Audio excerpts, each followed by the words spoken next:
Shalom teman-teman, kita sudah membahas zaman prasejarah secara mendalam dari zaman batu dan zaman perunggu.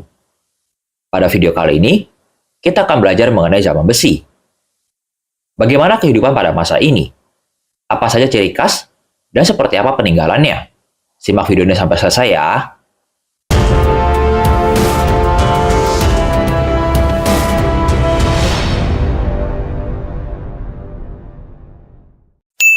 Zaman besi adalah periode utama yang terakhir dalam sistem 3 zaman untuk mengklasifikasi masyarakat prasejarah. Pada zaman ini, perkembangan budaya manusia sangat dominan dalam menggunakan besi untuk pembuatan alat dan senjata. Penggunaan besi memiliki beberapa keunggulan, kekerasan besi, titik lebur yang tinggi, dan sumber biji besi yang melimpah, membuat besi lebih dipilih dan murah daripada perunggu. Karena kerajinan besi diperkenalkan secara langsung ke benua Amerika dan Australasia oleh kolonisasi Eropa, daerah-daerah tersebut tidak pernah mengalami zaman besi. Sampai di sini jelas ya. Kehidupan manusia pada zaman besi dapat dikatakan telah beragam, karena banyak terdapat perubahan, baik dari sistem ekonomi, sosial, maupun religi. Ciri-ciri kehidupan pada zaman besi. Yang pertama, adanya pemimpin dan kelompok sosial. Yang kedua, manusia sudah hidup bermasyarakat dan menetap. Yang ketiga, manusia sudah memiliki teknik membuat alat-alat dari kayu, batu, maupun logam. Yang keempat, pada masa ini, manusia sudah mampu mengolah besi.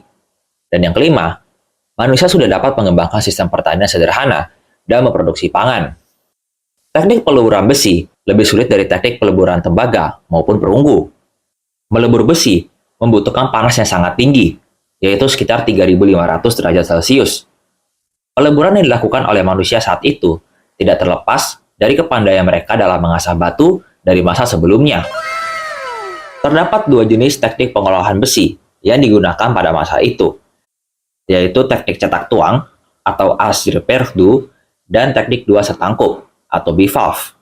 Bivalve adalah teknik pencetakan logam dengan bahan baku teknologi batu, sementara Perdue adalah cetakan logam yang memiliki bahan dasar tanah liat dan lilin.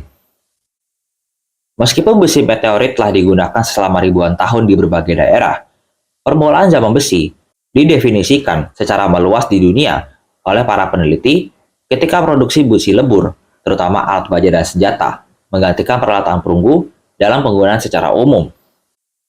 Di timur dekat kuno, transisi ini muncul seiring dengan hilangnya pengaruh zaman perunggu akhir, sekitar abad 12 sebelum Masehi.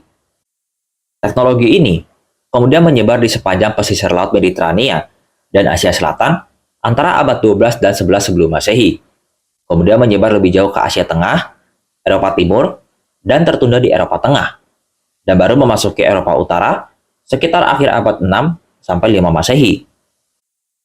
Di Anatolia dan Kaukasus atau Eropa Tenggara, zaman besi dimulai akhir abad kedua sebelum Masehi. Sementara itu, zaman besi di India dimulai dengan pengerjaan kebudayaan keramik abu-abu yang dicat, atau Grey Ware Culture, tertanggal abad 15 sebelum Masehi, sampai masa pemerintahan Asoka di abad 13 sebelum Masehi. Istilah zaman besi lebih baru dan sedikit dalam penemuan arkeologis di Asia Selatan, Timur, dan Tenggara dibandingkan Eurasia Barat. Di Afrika, tidak memiliki zaman perunggu secara universal, dan banyak daerah bertransisi dari zaman batu langsung ke zaman besi. Sejumlah peneliti percaya bahwa metalurgi besi telah berkembang di Afrika Sub-Sahara secara mandiri dari Eurasia dan sebagian Afrika Timur Laut sejak 2000 sebelum Masehi. Pada zaman besi ini, juga muncul sejumlah peradaban besar, misalnya peradaban Het yang berada di Anatolia atau Turki pada saat ini. Bangsa Het dikenal sebagai salah satu peradaban pertama yang menggunakan besi secara luas untuk peralatan dan senjata. Mereka memiliki sistem pemerintahan yang terorganisir dan terlibat dalam perdagangan dengan Mesopotamia dan Mesir. Het juga dikenal dengan hukum dan sistem militernya yang canggih. Kemudian, peradaban Fenisia yang terletak di pantai timur laut Mediterania, sekitar Lebanon dan Suriah.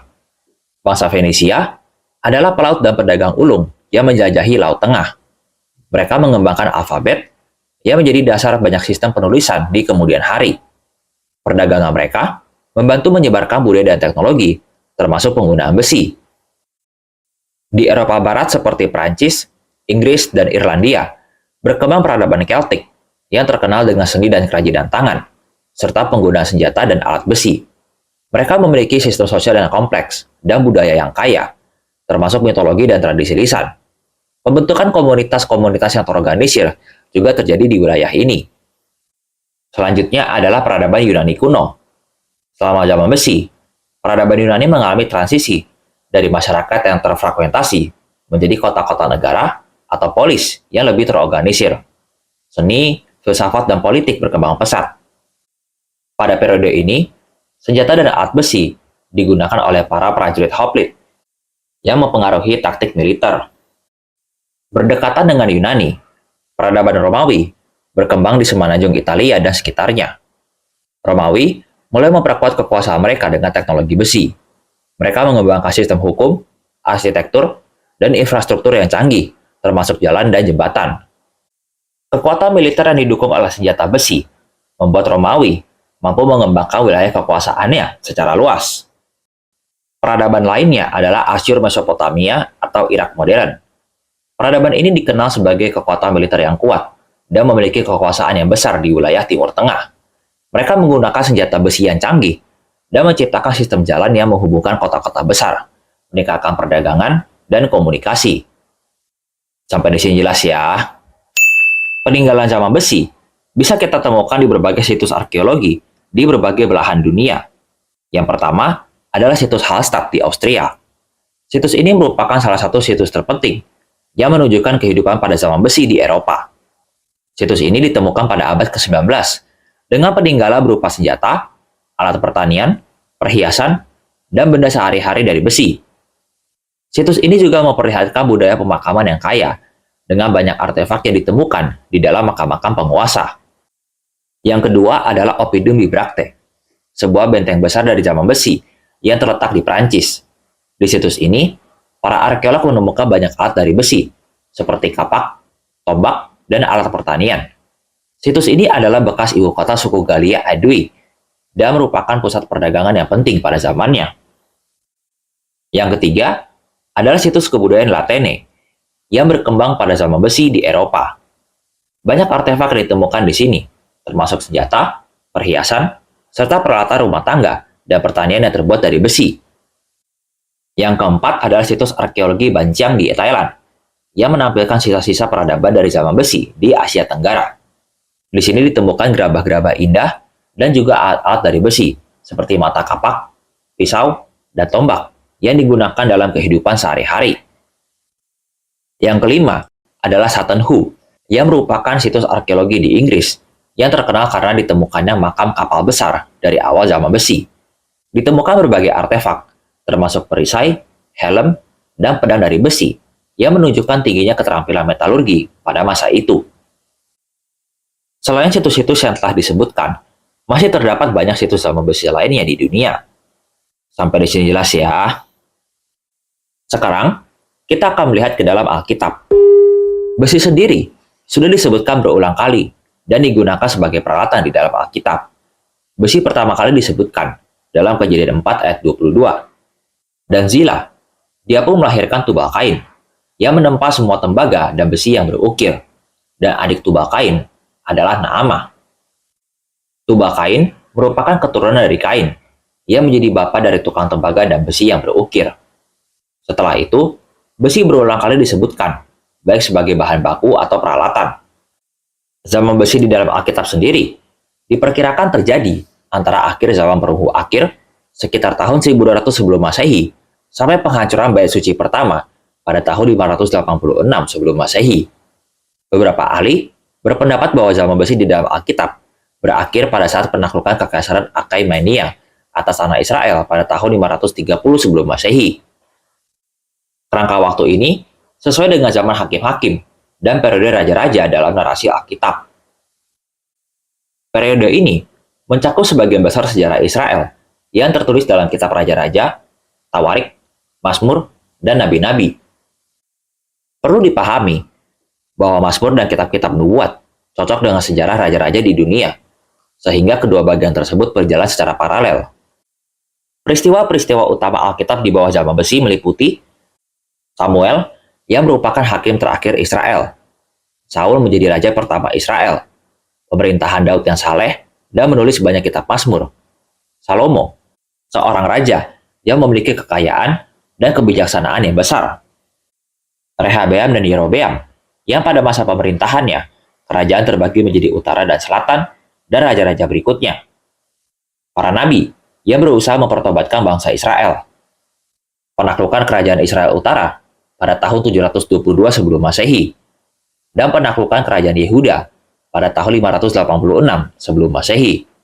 Mereka akan kembali 70 tahun kemudian, dan keturunan mereka adalah orang-orang Yahudi yang tinggal di Israel ketika Yesus lahir. Ada suatu masa ketika bangsa Israel tidak memiliki pandai besi. Kita bisa melihatnya dalam 1 Samuel 13 ayat 19-20. Dan waktu itu tidak ditemukan seorang pun pandai besi di Israel. Karena orang Filistin telah berkata, "Jangan sampai orang-orang Ibrani itu membawa pedang atau tombak."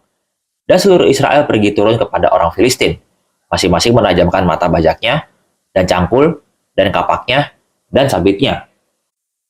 Dalam ayat tersebut, orang Filistin tengah berkuasa, dan mereka melarang orang Israel membuat pedang dan tombak. Mereka harus pergi kepada orang Filistin untuk mengasah peralatannya. Mereka tidak hanya dirugikan secara militer, tetapi juga ekonomi karena harus membayar. Para pandai besi kembali disebutkan dalam 2 Raja-Raja 24 ayat 16 sebagai orang-orang yang dibawa ke pembuangan. Dan semua orang yang gagah perkasa, 7.000 orang jumlahnya, para tukang dan para pandai besi, 1.000 orang banyaknya, dan semua pejuang, dan Raja Babylon membawa mereka sebagai buangan ke Babylon.